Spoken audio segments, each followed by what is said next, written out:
ada sedikit rasa kesabaran yang terganggu. Ya. Rasa kesabaran kita terganggu.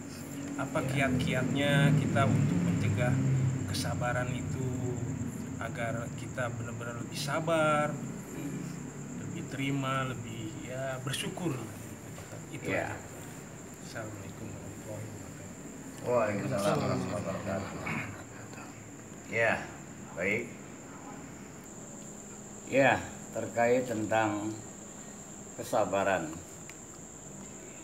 Terlebih di era sekarang ini ya. Ya, saya kembali mengulang ini. Masalah itu kan ada masalah keuangan, masalah kesehatan, masalah keharmonisan. Masalah keuangan ya luar biasa memang terasa di era COVID-19 ini. Jakarta udah PSBB lagi nih kan. Masalah kesehatan ya justru memang urgennya di sini. COVID-19 ini kan masalah kesehatan. Kita pakai masker, jaga jarak, kemudian cuci tangan, kemudian keharmonisan. Ini ya nuansa politik penuh dengan dinamika keharmonisan. Kita tentu berharap dari semua rangkaian apapun peristiwa, baik kejadian di rumah tangga kita, lingkungan kita, yang putarannya hanya seperti itu tuh. Masalah keuangan, masalah kesehatan, masalah keharmonisan. Sebab keharmonisan kalau nggak hati-hati bisa terjadi disharmonisasi. Kadang kita jadi seolah menghadapinya ini kurang sabar. Atau dengan kata lain Pak Oyib tadi bilang kesabaran terganggu. Ayatnya jelas. Ya ayyuhallazina amanu sta'inu bis-sabri was-shalah. Wahai orang-orang yang beriman, jadikan sabar dan sholat sebagai penolong. Ada Pak Sobri nih, Pak Sabar ya. Itu gandeng tuh. Ya ayyuhallazina amanu, wahai orang-orang yang beriman, ista'inu, jadikanlah penolong. Artinya memang harus menjadi jiwa keseharian kita dalam menghadapi hidup dan kehidupan atas dinamika problema kehidupan yang ada. Istainu bis sabri wassalah. Jadikan sabar dan sholat. Bis sabri wassalah. Innallaha ma'as sabirin. Sesungguhnya Allah bersama orang-orang yang sabar. Pada ayat yang lain, akhir ayatnya itu wa innaha lakabiratun illa 'alal khasyin. Sesungguhnya yang demikian itu maksudnya apa? Untuk menjadikan penolong perisai kehidupan kita dengan sabar dan sholat berat. Wa innaha lakabiratun illa 'alal khasyin, kecuali untuk orang-orang yang khasyin, tunduk patuh hatinya pada Allah. Ada 3 poin paling dikit. Sabar, sholat. Khasyin di sini tunduk patuh, hatinya terpaut pada Allah, fokus pada Allah. Jadi sabar tidak bisa berdiri sendiri. Ini kok pada tegang begini nih. Iya ya, diminum silakan ya. Jadi tidak bisa berdiri sendiri, harus digandeng. Sabar yang hakiki harus digandeng pakai sholat. Sedangkan makna sholat itu aqimis sholata lizikri, dirikan sholat untuk zikir, untuk mengingatku, mengingat Allah. Jadi kita kalau nggak sebentar-sebentar ingat Allah, sebentar-sebentar kembali kepada Allah, pasti nggak sabar. Dalam hal apapun, masalah keuangan, ingat Allah lagi. Jadi sabar nggak? Di samping sholat secara syariat, kita sholat. Inna sholata tanha 'anil fahsya'i wal munkar. Salat akan mampu pelakunya tercegah dari perbuatan keji dan munkar. Hati-hati loh. Dari nggak sabar bisa melakukan perbuatan keji nggak? Bisa melakukan perbuatan munkar nggak? Bisa. Dan karena salat bisa mencegah perbuatan keji dan munkar, tertahan lagi, terkendali lagi si sabar tadi dengan salat. Karena makna zikir juga adalah ingat, dikembalikan lagi, ridho lagi, serahkan lagi pada Allah lagi.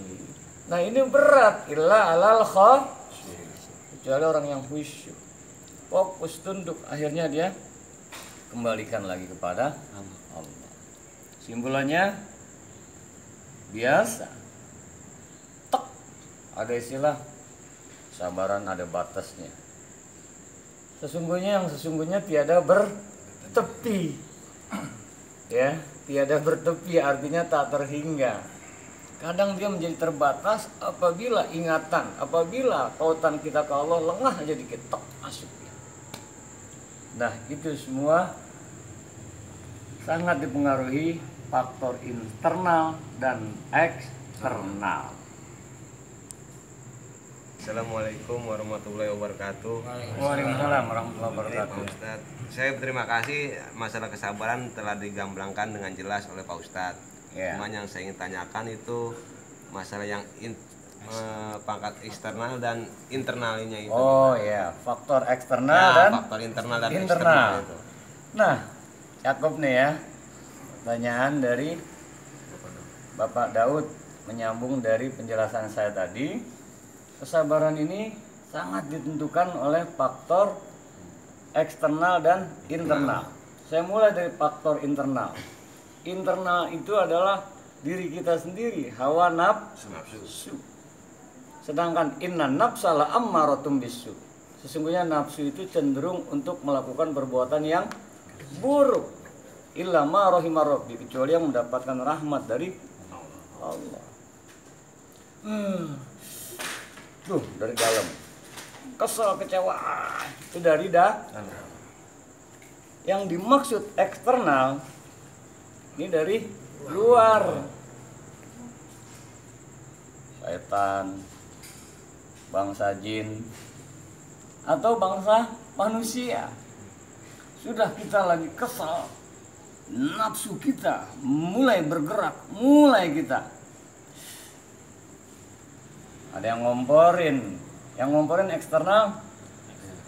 Biasanya setan. Udah, sikat aja, udah. Ngapain juga capek-capek, udahlah.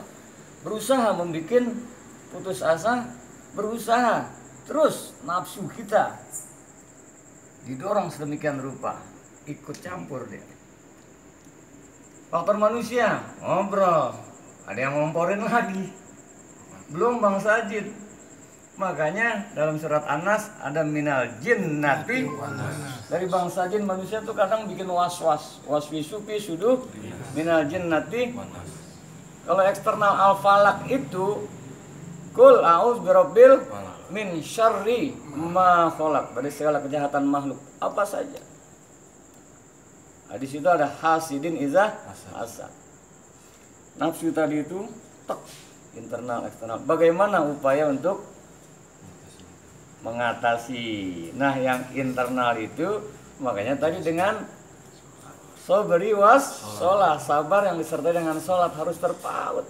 Astagfirullahaladzim, zikir lagi, ingat lagi, rendahkan nafsu, berlindung lagi kepada Allah. Astagfirullahaladzim, a'udzubillahi minasyaitonir rajim. Cus, yang dari eksternalnya itu kita berlindung lagi, mohon kekuatan lahir batin, jernihkan pikiran, tunduk patuh lagi pada Allah. Artinya teladani lagi sifat Rasulullah. Nanti niscaya yang baik internalnya reda nafsu kita, yang eksternalnya pun terbendung dengan zikrullah itu. Akhirnya jadilah panglimanya hati. Maka menjadi dewan pertimbangan si nafsu tadi yang ngompor-ngomporin, sehingga kesabaran menjadi lemah, pulih kembali, nyaman kembali. Insya